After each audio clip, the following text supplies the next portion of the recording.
اردو زبان ایک عالمگیر زبان ہے۔ 100 سے زائد ملکوں میں اس کے بولنے، پڑھنے اور لکھنے والے آباد ہیں۔ تاریخ، جغرافیہ، سائنس و فلسفہ، طب و حکمت، قانون اور ٹیکنالوجی جیسے علوم و فنون کے بے شمار ذخیرے اسی اردو زبان میں پائے جاتے ہیں، جس کے حاصل کرنے کے لیے اردو زبان سے واقف ہونا ضروری ہے۔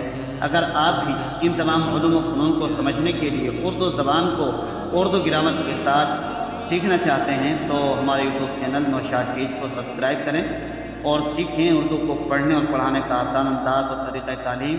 تو آئیے پھر ویڈیو شروع کرتے ہیں۔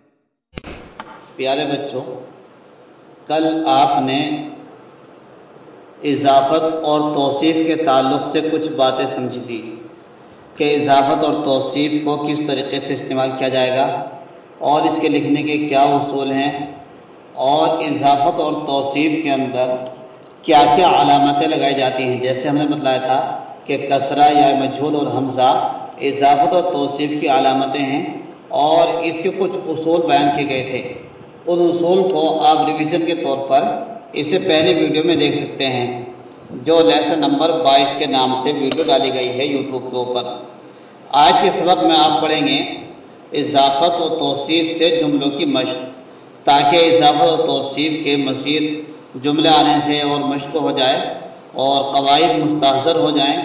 اس وجہ سے یہ کچھ مشقی طور پر جملے بنائے گئے ہیں، وہ آپ کے سامنے ہیں۔ آپ ان کی نقل کریں گے اور املا بھی کریں گے تاکہ صحیح طریقے سے یہ قواعد سمجھ میں آ جائیں۔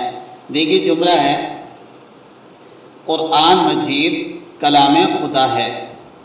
قرآن مجید کلام خدا ہے۔ قرآن مجید موصوف صفت ہے، کلام خدا مضاف مضاف ہے، اور کلام خدا میم کے نیچے زیر ہے اور وہ پہلی والی قسم میں سے ہے۔ علم غیب صرف خدا پاک کو ہے۔ شاخ گل ہری بھری ہے۔ راہ وفا اپناؤ۔ حضور شمع محفل تھے۔ بیماری دل سنگین مرض ہے۔ کرسی صدارت خوبی قسمت ہے۔ نغمہ شادی شے لطیف ہے۔ لال قلعہ آبروئے وطن ہے۔ ایسے ہی کچھ اور جملے ہیں۔ ہر آرزوئے دل پوری نہیں ہوتی۔ ایک ایک قطرہ خون قیمتی ہے۔ عرق گلاب دل اور دماغ کو قوت دیتا ہے۔ علماء دین انبیاء کے وارث ہیں۔ تم ان کی باتوں پر عمل کرو۔ عربی زبان وحی الہی کی ترجمان ہے۔ روزہ رمضان اور نماز پنجگانہ فرض ہے۔